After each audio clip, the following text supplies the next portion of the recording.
Hello, everyone, and welcome back to English with Shubh, the place where learning English feels simple, natural, and actually enjoyable.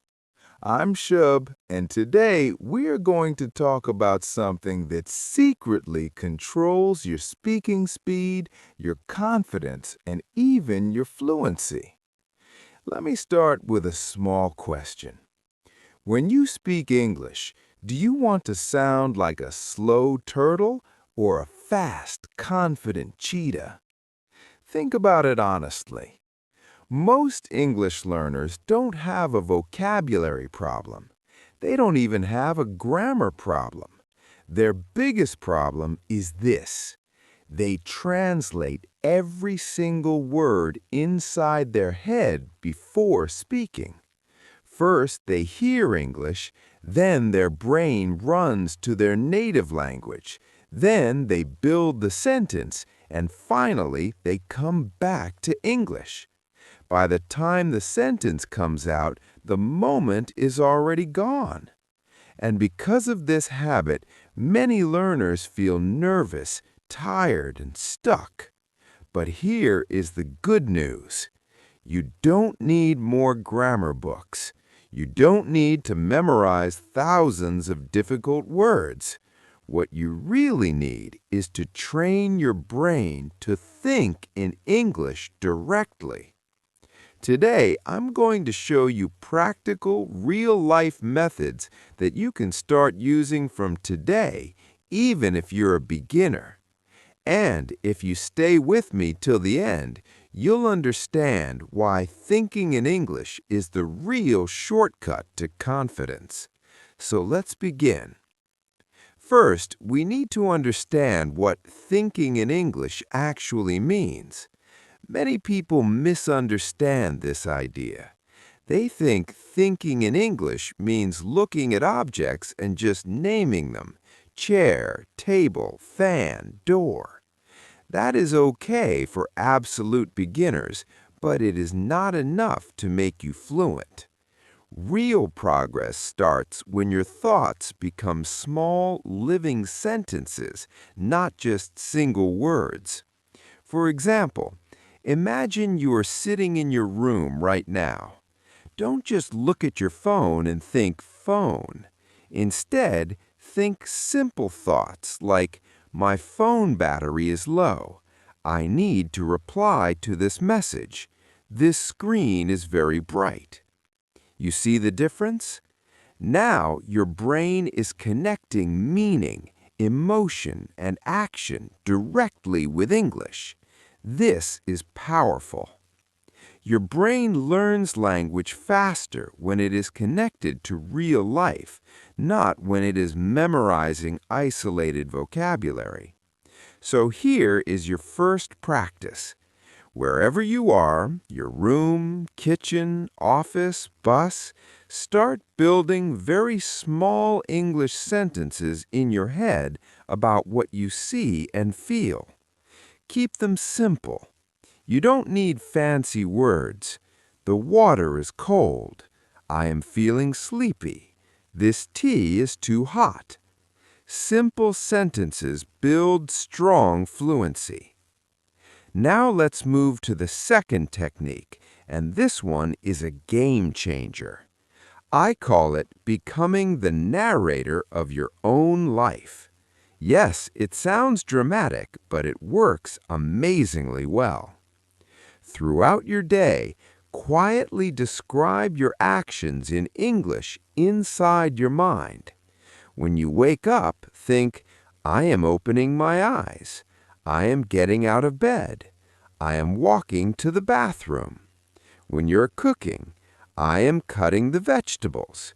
The pan is very hot. I am adding salt. This technique is powerful because your brain starts linking English with real physical movement. Language stops feeling like a classroom subject and starts feeling like part of your daily life. And listen carefully to this, very important. If you don't know a word, don't panic. Don't run to Google immediately. Just use the words you already know. For example, if you forget the word for cupboard, you can think, I am opening the big kitchen box. Communication is more important than perfection. Fluency grows from flow, not from fear. Now let's talk about another simple but highly effective habit: writing your daily lists in English. This includes your to-do list, shopping list, reminder notes, everything. Instead of writing dude, unde, bread, write milk, eggs, bread. Instead of writing your tasks in your native language, write call Rahul, finish assignment, go for evening walk, practice English for 10 minutes. Every time your eyes see these words, your brain is getting silent English exposure. This is passive training, and it works beautifully over time. Small changes in daily routine create big results in fluency. Now here comes one of my favorite mental exercises, the what if game. This is perfect when you are bored, traveling, waiting in line, or sitting alone. Here's how it works.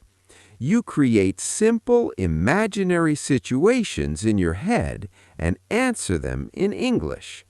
For example, what if it rains today? Answer, I will carry my umbrella.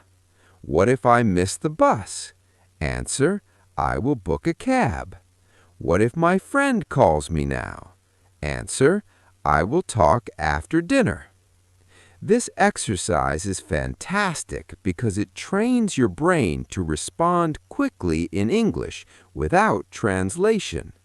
It also improves your future tense naturally.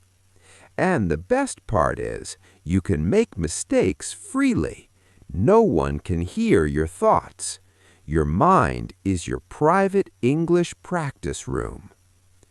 Now let me give you a very practical environmental trick that many smart learners use. Change your phone language to English. Yes, at first it may feel slightly uncomfortable, but remember, you already know most of the buttons are. When you repeatedly see words like settings, notifications, battery, Wi-Fi, your brain slowly starts accepting English as normal daily language instead of study language. And this shift from study mode to life mode is exactly what builds natural fluency. Another very effective thinking exercise is something I call the 3-point people watching.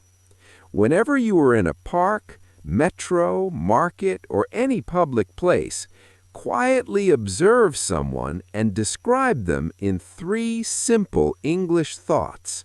For example, he is wearing a black jacket. She looks very tired. They are walking very fast.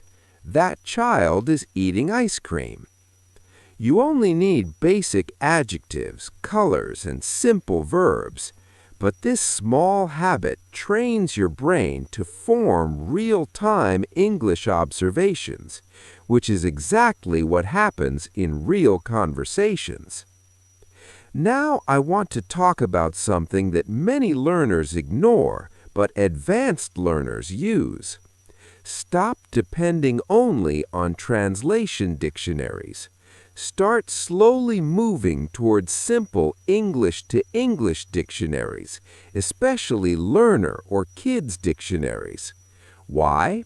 Because when meanings are explained using simple English words, your brain builds direct English connections instead of constantly jumping between languages. This step may feel slightly challenging in the beginning, but over time, it dramatically improves thinking speed. But let me be very honest with you here. You do not need to think in English 24 hours a day. That is unrealistic. Even advanced speakers sometimes switch back to their native language when they're emotional or stressed, and that is completely normal. Your goal is progress, not perfection. Start small. Start with just 5 minutes a day. Yes, only 5 minutes, while brushing your teeth, while walking, while making tea. Just 5 minutes of conscious English thinking. If you stay consistent, 5 minutes becomes 10, 10 becomes 20, and one day you will suddenly realize something surprising. English thoughts will start coming automatically. That is the moment when real confidence begins. Before we finish, let me give you one final powerful technique: English visual triggers. Take small sticky notes and place them only on important or frequently used areas. For example, near the door, you can write, "Turn off the lights." Near your study table, "Focus now." Near your savings box, "I am building my future." These small visual reminders push your brain to think in English multiple times a day without extra effort. After some weeks, you won't even need the notes. Your brain will automatically generate the English thought when you see the place. And that, my friend, is exactly how natural fluency develops. Not from pressure, not from fear, but from smart, daily, repeated exposure. So today, we learned something very important. Fluent speakers are not faster because they know more grammar. They are faster because they don't translate. Train your thoughts and your speech will follow. Start with small sentences. Become the narrator of your life. Write your lists in English.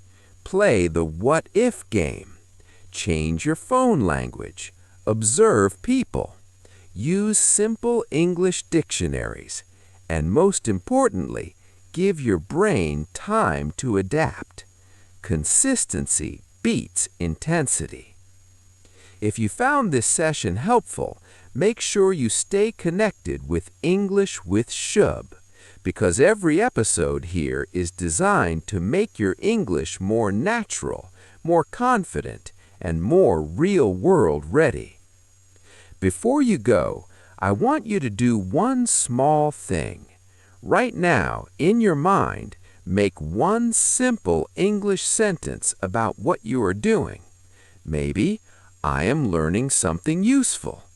"I am improving my English." "I am ready to speak better." Keep that thought, because your fluency journey has already started. I'll see you very soon in the next session of English with Shubh. Until then, keep thinking in English and keep growing. Bye for now.